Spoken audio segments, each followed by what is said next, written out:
Stop! Kamu mau jadi pakar data? Yuk kenalan sama R dan R Studio.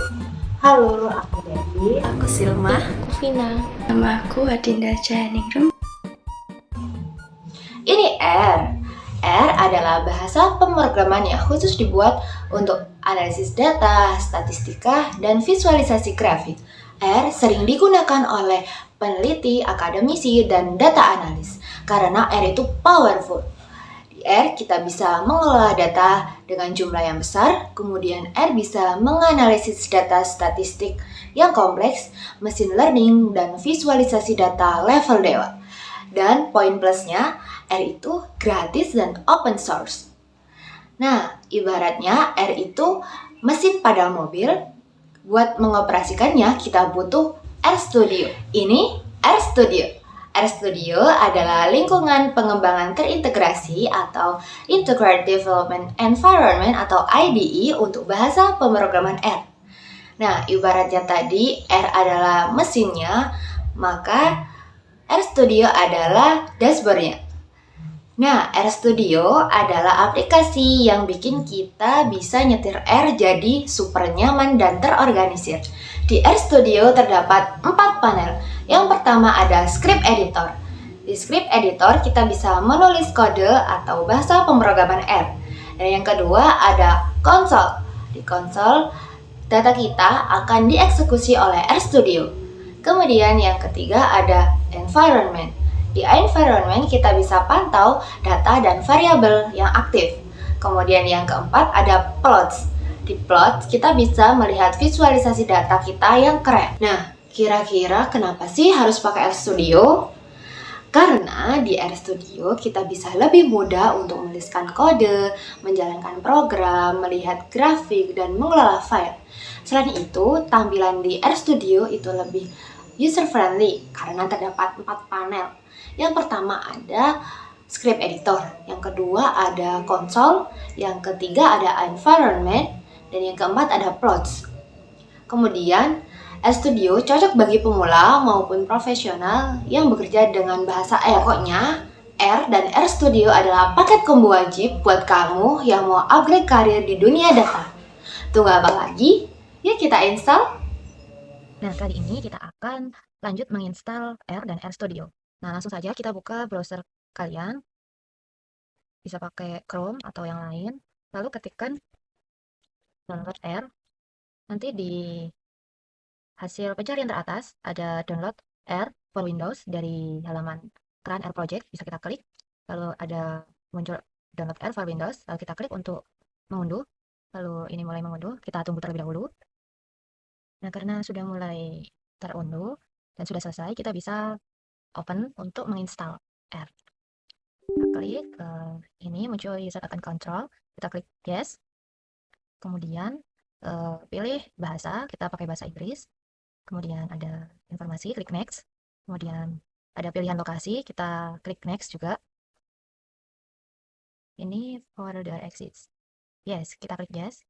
Kemudian ini ada pilih komponen, klik next. Lalu ada startup option. Kita pilih next langsung. Ini ada pemilihan start menu folder. Next, kemudian ini, next lagi. Lalu mulai install. Kita tunggu. Kemudian, nah kalau sudah muncul seperti ini, kita bisa klik finish. Nah, jadi sudah terinstall. Untuk R Studio-nya kita bisa ketikkan download R Studio. Nah, muncul dari hasil pencarian yang di paling atas, ada dari websitenya POSIT, kita klik, kemudian kita scroll ke bawah, ada install R Studio, kemudian ini bisa kita klik, unduh R Studio Desktop untuk Windows. Langsung, nah ini mulai mengunduh ya, kita tunggu. Nah, ini kan sudah terunduh, lalu kita klik 2 kali untuk buka, buat install R Studio-nya.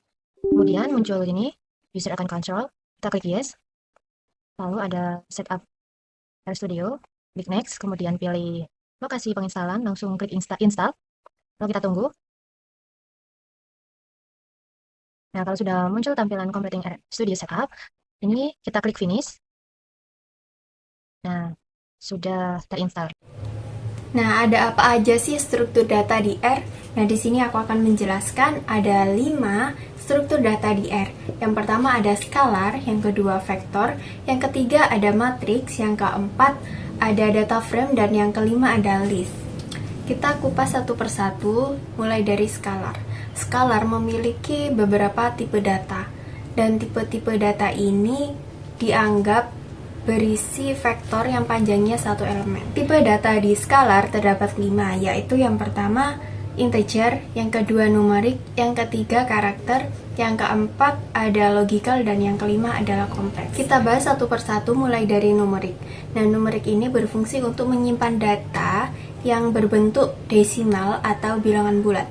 Contoh kodenya seperti ini, dan outputnya seperti ini. Selanjutnya tipe data dari scalar yang kedua itu integer. Nah, integer ini dikhususkan untuk bilangan bulat saja, tanpa terdapat koma di belakangnya. Jadi contoh kodenya seperti ini dan outputnya seperti ini. Nah, selanjutnya karakter. Nah, karakter ini ditandai dengan adanya petik ganda atau petik tunggal. Nah, fungsinya untuk menyimpan data berupa teks. Contoh kodenya seperti ini dan outputnya akan seperti ini. Selanjutnya terdapat logical. Nah, logical ini memiliki 2 nilai saja, yaitu true dan false. Nah, contoh datanya seperti ini dan outputnya akan seperti ini. Tipe data yang kelima yaitu kompleks. Nah, dalam kompleks ada beberapa fungsi penting untuk bilangan kompleks di R. Nah, yang pertama ada RE, itu untuk mendapatkan bagian real, lalu IM untuk mendapatkan bagian imajiner, dan yang ketiga ada mod untuk menghitung modulus dan magnitudo, lalu yang keempat ada ARG untuk menghitung argumen atau sudut dalam radian. Contoh data dari kompleks sendiri yaitu seperti ini, dan nanti outputnya akan seperti ini. Selanjutnya kita ke struktur data yang kedua yaitu vektor. Nah, vektor di sini adalah struktur data yang vektornya itu berisi tipe kelas yang sama. Di vektor sendiri memiliki 5 juga, yaitu yang pertama numerik, integer, karakter, logical, dan kompleks. Nah, dalam tipe data pada vektor numerik itu berisi kelas yang berupa angka. Nah, contoh kodenya seperti ini. Lalu untuk vektor integer sendiri itu kumpulan kelas yang berisi bilangan bulat atau bilangan integer. Seperti ini kodenya. Untuk vektor karakter ini berisi kelas yang berisi karakter atau string. Kodenya seperti ini. Dalam vektor logical ini berisi kelas yang terdiri dari boolean yaitu true dan false. Contoh kodenya seperti ini. Lalu vektor dalam kompleks sendiri terdiri dari bilangan imajiner. Contoh kodenya seperti ini. Nah, struktur data yang ketiga yaitu ada matriks. Nah, matriks ini memiliki row dan kolom dan tipe dalam datanya harus sama. Contoh kodenya seperti ini. Yang keempat ada data frame. Nah, dalam data frame, struktur data dengan satu kolom harus memiliki tipe kelas yang sama. Namun, kolom yang berbeda dapat memiliki tipe kelas yang berbeda. Contoh kodenya seperti ini. Nah, struktur data yang kelima yaitu list. Nah, list sendiri berisi matriks atau fungsi untuk elemen-elemennya. List menggunakan fungsi yaitu list dalam kurung sebagai operasi di RStudio-nya. Contoh kodenya seperti ini. Kita ketikkan nama objeknya bebas, saya ketikkan data, tanda kurang dari, read, table. Ini berarti fungsi table itu fungsi dasar R untuk membaca tabel. Kurung buka, tanda kutip, lalu kita ketikkan lokasi di mana file tersebut berada. Lalu kita ganti slash-nya dengan arah sebaliknya. Kita tambahkan slash lagi, lalu ketikkan nama file Anda. Nama file saya di sini contoh underscore data txt. Jangan lupa .txt. Koma, header sama dengan true karena kolom kita memiliki nama. Koma, set atau pemisah kolomnya di sini saya menggunakan tag. Jadi kita masukkan fungsi untuk tag. Jangan lupa tanda kutiknya slash t. Lalu kita run. Di sini datanya sudah terbaca. Untuk melihat kita bisa tekan hit kurung tutup data. haluran. Selanjutnya memilih kolom menggunakan simbol dolar dan kurung siku.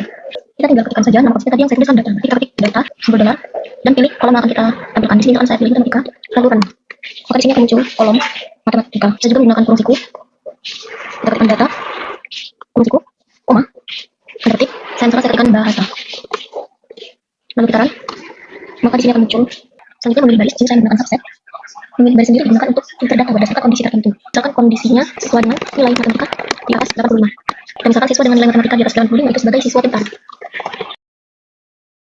Subset, kurung buka kurung tutup, data, koma. Karena kita mengambil nilai matematika, berarti kita tulis matematika lebih dari 85, koma.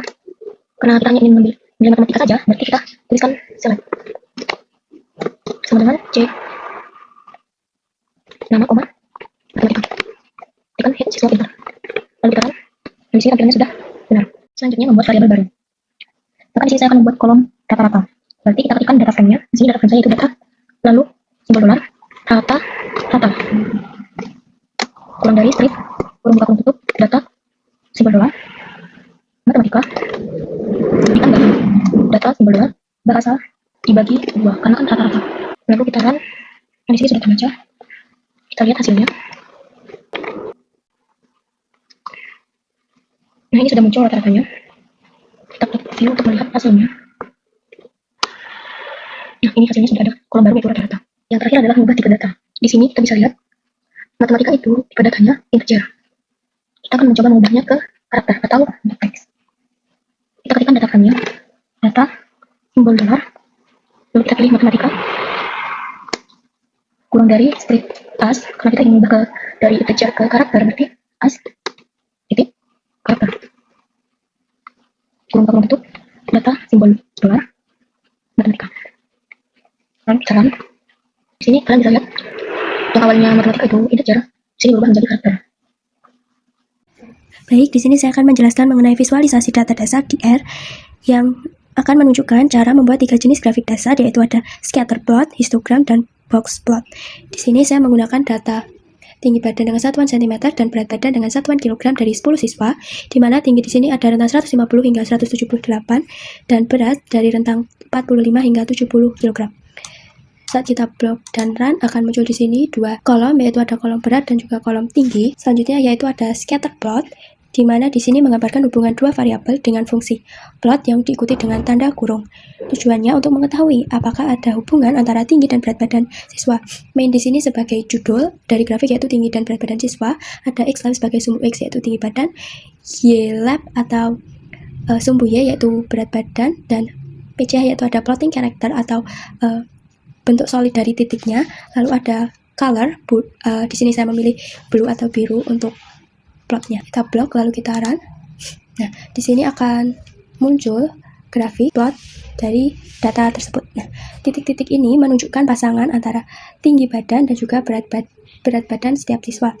Nah, di sini terlihat bahwa semakin tinggi siswa akan semakin berat badannya akan cenderung naik. Selanjutnya ada histogram, yaitu menunjukkan distribusi data tunggal. Fungsinya ada his yang diikuti dengan tanda kurung. Nah, tujuannya ini melihat sebaran data berat badan siswa. Main di sini juga sama, yaitu judul dari grafik yaitu distribusi berat badan siswa.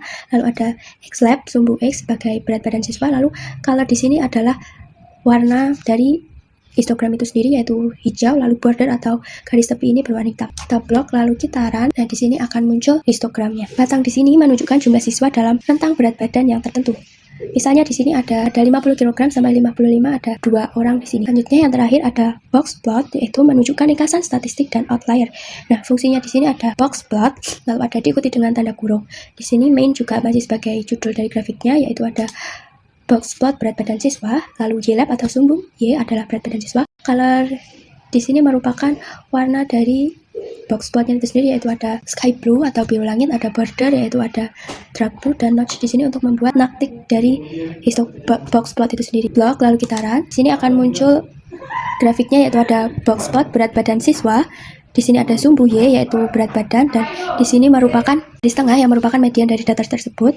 Kotak ini merupakan rentang data tengah atau interquartile range. Pada data ini tidak ditemukan outlier atau nilai ekstrim. Nah, jika ada, dia akan berada di luar dari kotak ini. Kesimpulannya, scatter plot di sini menghubungkan antara dua variabel, yaitu ada tinggi dan berat, lalu histogram merupakan distribusi satu variabel atau berat, dan box plot merupakan ringkasan penyebaran data, yaitu ada median, kuartil, dan outlier. Lalu lanjut kesimpulan, R dan RStudio merupakan alat yang sangat bermanfaat untuk melakukan analisis dan visualisasi data secara efisien. R di sini berfungsi sebagai bahasa pemrograman utama yang mampu menangani berbagai perhitungan statistik dan pembuatan grafik, sedangkan RStudio menyediakan lingkungan kerja yang lebih mudah digunakan dan terorganisir. Pengguna dapat menginstal keduanya dengan langkah sederhana, kemudian mulai bekerja dengan berbagai struktur data seperti scalar, vektor, matriks, data frame, dan list. Data dari berbagai format seperti TXT, CSV, atau TSV dapat diimpor dengan mudah untuk dianalisis lebih lanjut. Selain itu, pengguna dapat melakukan manipulasi data sederhana dan membuat visualisasi dasar seperti scatter plot, histogram, dan box plot untuk memahami pola dalam data.